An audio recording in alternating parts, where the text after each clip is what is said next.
Pero, free-name up siya ni Asaki sa pagpaslang sa chairman, dahilan para maging wanted siya sa JAA at tuluyan na niyang iniwan ang organisasyon.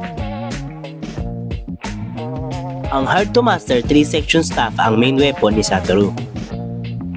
Maging ang kanyang anak na si Amane, a student of JCC, ay staff wielder din.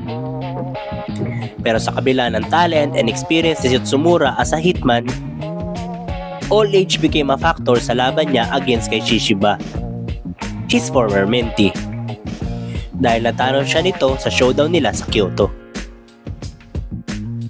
But at a sudden turn of events, he was rescued by Nagumo nang nalaglag ito sa ilog after ng labanan nila ni Shishiba. And they were able to make a deal kung saan iimbestigahan ni Satoru ang JAA in the shadows. As of this writing, the current order defected.